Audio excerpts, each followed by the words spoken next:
This is not an NDA government, but it is an N-square-DA government, because this is a government totally depending on Naidu-Nitish dependent alliance government. The stability of the government is at question.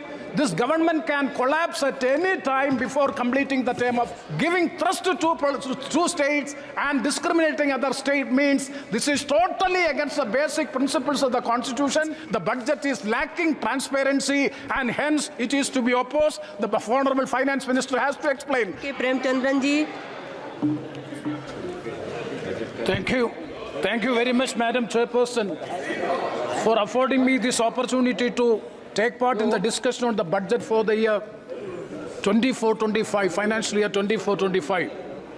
Madam, I rise to oppose the budget proposals for the year 24-25, as it is not truly addressing the concerns of the common people of this country. Madam Chairperson, this is the first budget of third Modi government. And when the opposition, the members of the opposition at the time of taking part in the discussion on the presidential address, motion of thanks to the presidential address, we have discussed and we have observed that this is not an NDA government, but it is an N-square-DA government, because this is a government totally depending on Naidu-Nitish dependent alliance government. That is why the stability of this government is at question.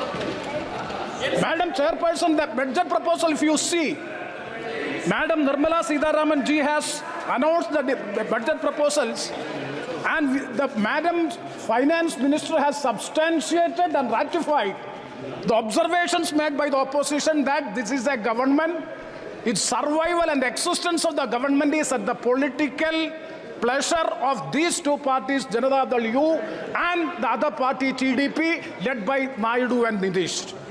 And that is why my first suggestion is the stability of the government is at question. This government can collapse at any time before completing the term of office. That is the first point which I would like to make. Madam Chairperson, Madam Finance Ministry has presented the interim budget with the full confidence that we will be coming back with char so par with brutal majority. No. But after the election, Madam has presented the budget giving a political message that the government is lacking confidence.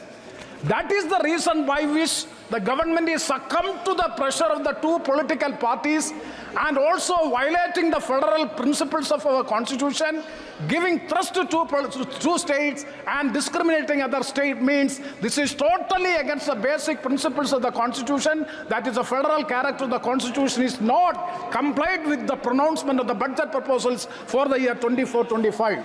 Madam Chairperson, I am confining my speech to 4 points. Kindly allow me time. I have given more than 100 cut motion notices, so for which I am not getting an opportunity to speak on the cut motion. So kindly give me some time so that I can move all these things. Madam, the first point is the lack of transparency in the budget. Madam, kindly examine the interim budget. The total size of the budget was 47,65,000 crores.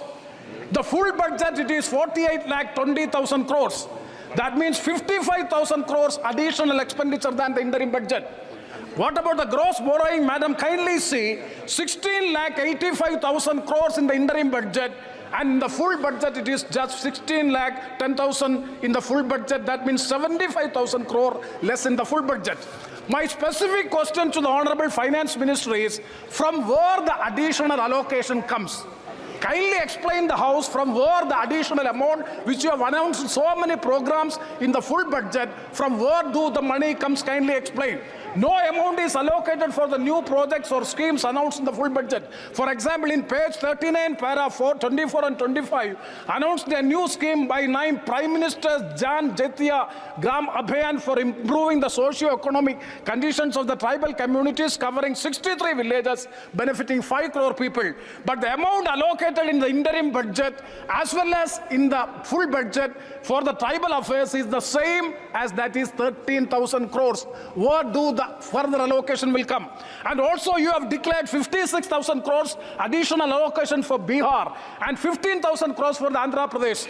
But in the budget allocation for North is the same 2,78,000 crores in the interim budget as well as in the full budget. So it is very clear that the amount of allocation prescribed and presented in the budget speech is not reflected in the figures of the budget. That means the budget is lacking transparency, and hence it is to be opposed. The Honorable Finance Minister has to explain regarding the transparency of the budget. The second point is the focus point that the flagship program of this budget is nothing but it is employment and skilling.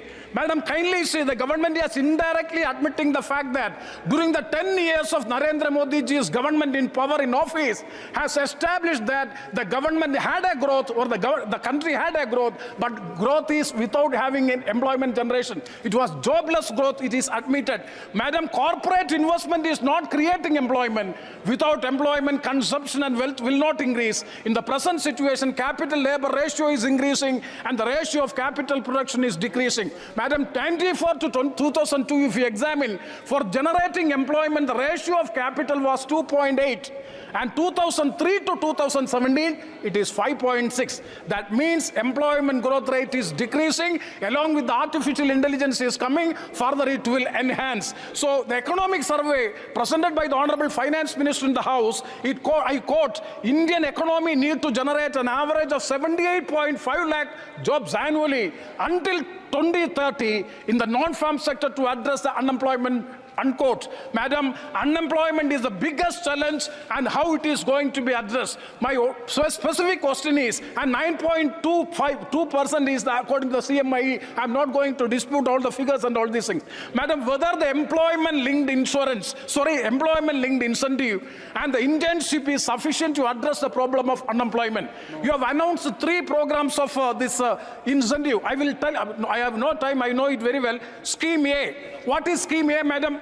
According to Scheme A, 15,000 rupees, first month salary up to 15,000 rupees will be paid to the employer for an employee who is being recruited in the company, and that too in 3 installments, and that is the first scheme. And the second scheme is the EPF contribution of the employer and employee for the first 4 years for the first time employees, second one. And the scheme C is government will reimburse the PF contribution of employers up to 3,000 per month for 2 years.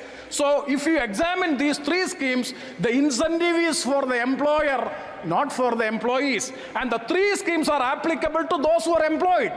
Madam, this incentive is applicable for the employees, not for the, those who are employed in the company. But where is the employment opportunities? No employment opportunity can be created out of these 3 schemes. So my another question to the Honorable Finance Minister is whether any employer will recruit anyone in his establishment, that he will get 1 month wages, that too up to 15,000 in 3 installments, for which whether he will create an employment opportunity to an jobless youth who will pay for the next 11 months, whether an employer will recruit unemployed youth for the sole reason that 3,000 rupees per month will be getting for 2 years, and that will be getting as the PF contribution for the sole reason. Yes, madam, I am concluding. For that reason, whether any employment opportunity will be given? No, sir, no, madam. That is why I am saying that the schemes which you have announced is not going to create any employment opportunity in the country, and I do appreciate the government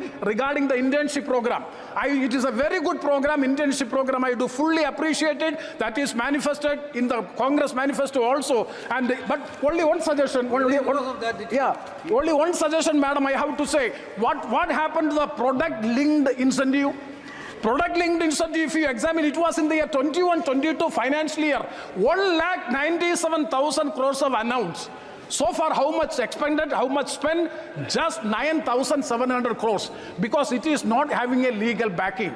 So my points are, any welfare program in a developing economy has to be legally guaranteed for enforcement and implementation. So my suggestion to the government is, let us come with a legislation before the House so as to make it mandatory, compulsory, as we have done in the case of the Corporate Social Responsibility Fund. That has to be done. And regarding MSME, and only 2 minutes I will conclude, ma'am. Regarding the MSMEs, I want a specific answer from the Madam Finance Minister. आधा minute में अपनी बात complete करिए माननीय सदस्य. 1 minute के अंदर अपनी बात। Okay, ma'am. Madam, para 43 to 50 speaks about new programs to promote MSMEs. What is the budget allocation, madam? 22-23, it is 23,583 crores. 23-24, 22,137 crores. A reduction of 1,446 crore.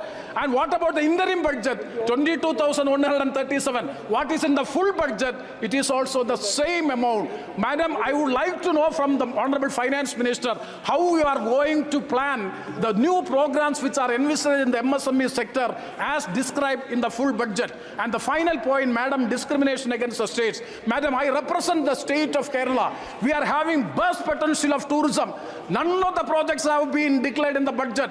We have continuous flood and so many other natural calamities. Nothing has been declared in the budget proposal when we are making so many announcements in respect of other states. And regarding so many other aspects, regarding the financial situation of the state also, it is making it very difficult. In such a situation, the Kerala state is totally discriminated. So my suggestion is, that is why I would like to say, discrimination of certain states who are opposing the government, politically opposing the government, giving fruitful benefit to the states who are supporting the government, is totally against the political ethos of our country, basic features of the constitution. With these words, I conclude. So once again, I would like to say that kindly see the issues of the Kerala state also along with other states. With these words, I conclude. Thank you very much.